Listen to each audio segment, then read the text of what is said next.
Hello everyone, welcome back to Optimal EV. In this video, we're going to be doing a brief review of the changes that might potentially come with the new Inflation Reduction Act. Yeah, and if you haven't seen our previous video on the federal tax credits, go check that out. You'll see the major differences from what is potentially to be signed versus then. So it might, change your mind on which EVs you're actually looking into. So we're going to hop into the details.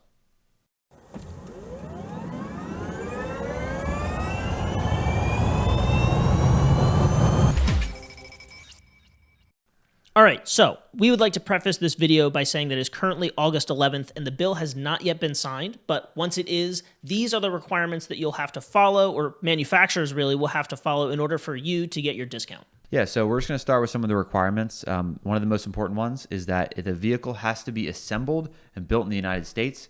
So if any foreign companies that don't build the car here, they will not qualify for any tax credits or upfront rebates. Next, you'll have a salary cap of $150,000 for the individual. So if you make over that, you will not qualify. Or if you have a joint income of $300,000. MSRP, so if the sedan, and obviously we're going to have to see classifications, what is a SUV, what is a sedan. Yep. But for the sedans, it's going to be $55,000 and under will qualify, and $80,000 and under for an SUV. It's going to be weird to see how they really classify SUVs or not, because obviously there's a few cars that we can think of right off the bat that may or may not be qualified for that. Yeah, they're either a crossover or, there's going to be a definite once this is actually in play. But another thing that's really big is that after December 31st of 2022 is when these rebates will actually come into play.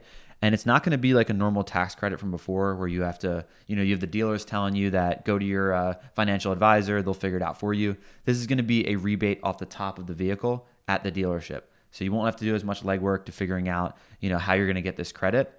And it's nice because once you see this video, you'll know which vehicles already qualify. Yeah, there will be a few discrepancies here because once this bill is signed, there's going to be an awkward period between when the bill is signed and the end of the year where tax credits will no longer apply. So if you've already purchased that car, you still will qualify for the tax credit, but moving forward between now and December 31st, you will not, and there will also not be a rebate available. Or if you get into that really small window, which is today, yesterday or tomorrow, if it's not signed by a certain time that you purchased the vehicle and you get an buyer's order showing you that you actually purchased that vehicle in this time frame, you could possibly still qualify for the previous tax credit. Moving on, we have used cars. So they are introducing a discount for used EVs in a very peculiar way. Used cars are going to receive a rebate of $4,000, which is awesome. That's a lot of money for a used car. Now, it also mentions that it could also be 30%, whichever is going to be lower. So if you, for example, got a really cheap EV that was less than $25,000 and even less than like $10,000,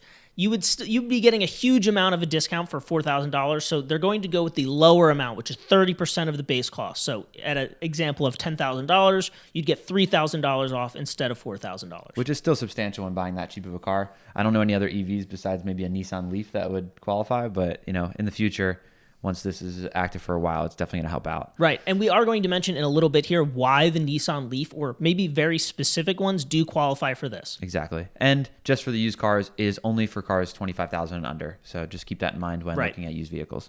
And last but not least, there is no longer a cap on the $200,000 car limit for these manufacturers. Yeah. So pretty much it's free game at this point. You can sell as many EVs as you want without any repercussion. Yeah, so you're not getting negatively impacted for selling more cars. Yeah, honestly, something that was not the greatest thing to implement in the first place. So before we start talking about the specific cars, we do really feel like this is something it might seem really detrimental for the next 4 months or so for EV sales, and it very well could be. But moving forward over the next decade or so, it really should incentivize a lot of these manufacturers to start producing here in the States and hopefully make things easier in the long run, more so than over the next 4 to 12 months. Yeah, as well as bring prices down because, a lot of the EVs that we're looking at now, they seem very inflated and price-wise. You'll see, the i4 is a lot more expensive than a normal 4 Series. So hopefully that will bring the cost down and bring the manufacturing here to then incentivize the consumers to get that credit. And then with the used car credit, it does seem like that's going to be more effective later down the line than it is in the foreseeable future.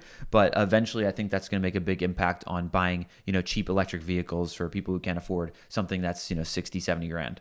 All right, so here's our quick list. And just, from our understanding, it seems that with this bill, the dealership incentives aren't going to affect how you get the credit. So for example, let's say the vehicle you're looking at is $56,000 and it's a sedan.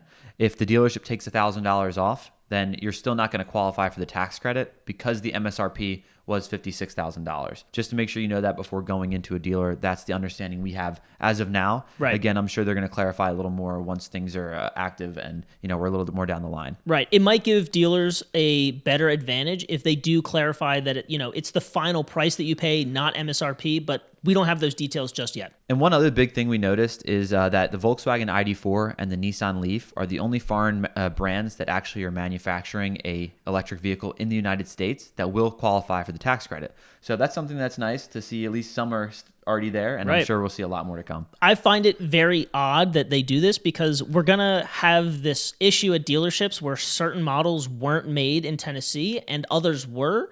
And I think it's going to have to be up to the dealerships to keep track of those so that they know who gets a rebate and who doesn't. First off, we have the Cadillac Lyriq, which now we don't know if it's going to be classified as an SUV. It should be because, obviously if it looks like an SUV and it probably an SUV. Runs like an SUV, then it's probably an SUV. And that's also implying that when you spec this car out, that it doesn't go over the 80K limit, which it may or may not. Silverado EV and the Ford F-150 Lightning, both of those at base model will qualify for the tax rebate. But if you spec them out and get the highest level trims, probably will not. So there's a lot of those on here, and you really will have to know exactly what types of builds you want to get in order to expect a rebate or not. Yeah, that's why it's nice, giving you guys the information so that when you're building these cars, you keep in mind, hey, do I really need this option, or is this going to keep me under that amount so I can get $7,500? I mean, that's a huge amount of money off of a already expensive vehicle.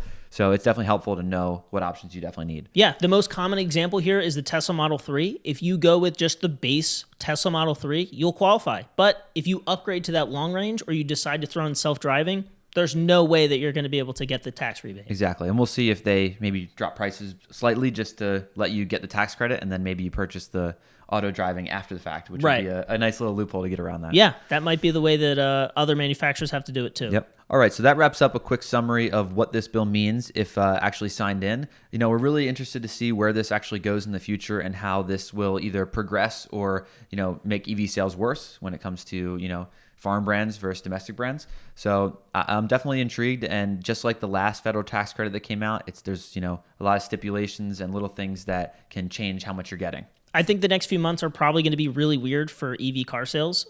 It might be that, certain dealers have trouble getting rid of inventory, which at this point might be unlikely, but we'll have to see how things plan out. I think this is definitely something that will feel a lot better or make a lot more sense after, a full year or two of it being implemented. Yes, and for sure it's going to cause a lot of consumers to switch from one brand to another when they weren't really expecting to, just because of those incentives for you. With that being said, if this video did help you and you did enjoy it, please make sure to drop a like and subscribe. And as always, if you have any comments or questions, please make sure to leave them down in the comment section below. And as always, we will see you in the future.